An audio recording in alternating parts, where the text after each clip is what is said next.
भिवंडी में पर्यावरण संरक्षण को बढ़ावा देने के लिए कैच फाउंडेशन ने फेनेपाड़ा क्षेत्र में 3000 विभिन्न प्रजातियों के पेड़ लगाए हैं।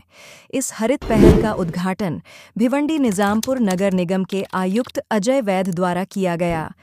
आयुक्त अजय वैध ने इस अवसर पर पर्यावरण संरक्षण की महत्ता पर जोर देते हुए कहा, आज के समय में बढ़ते प्रदूषण और जलवायु परिवर्तन को देखते हुए वृक्षारोपण अत्यंत आवश्यक है।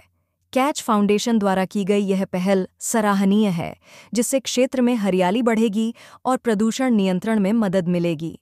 कैच फाउंडेशन ने यह भी आश्वासन दिया कि लगाए गए सभी पेड़ों की देखरेख उनकी संस्था द्वारा की जाएगी, ताकि वे सही तरीके से विकसित हो सकें और पर्यावरण को दीर्घकालिक लाभ पहुंचा सकें।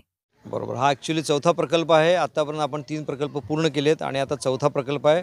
आपण मियावाकी घनवन म्हणजे छोट्या जागेमध्ये घनदाट जंगल आणि ते सुद्धा संपूर्ण भारतीय प्रजातीची झाडी आपण इथे लावणार आहोत, जेणेकरून मधमाशा असो नाहीतर आपले पक्षी असो या सर्वांना इथे बागडण्यासाठी एक नैसर्गिक उद्यान तयार होईल।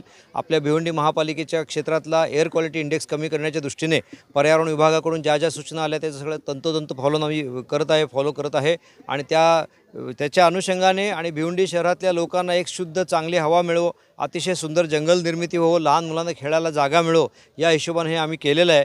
आज हफेल फाउंडेशन म्हणून आपल्या इथे जे जर्मन कंपनी आहे, जिचं भिवंडीमध्ये गोडाऊनसुद्धा आहे, त्यांनी CSR फंड दिले आणि कॅच फाउंडेशन म्हणून जी NGO आहे त्यांनी आम्हाला हा संपूर्ण प्रोजेक्ट उचलायला मदत केली। कॅच फाउंडेशनच्या वतीने ही संपूर्ण झाडं इथे लावले गेलेले आहेत। आजच्या या इथल्या फेणेगावच्या प्रोजेक्टमध्ये 3000 झाडं लावलीत।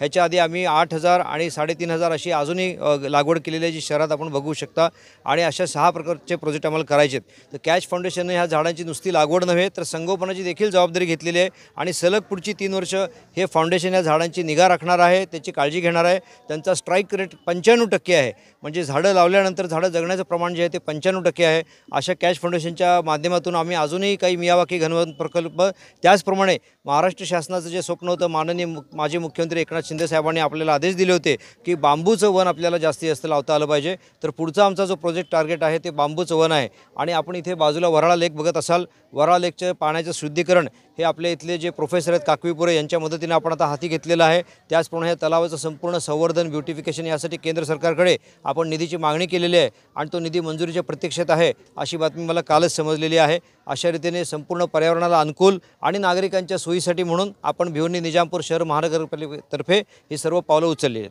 धन्यवाद। Speed news Bharat.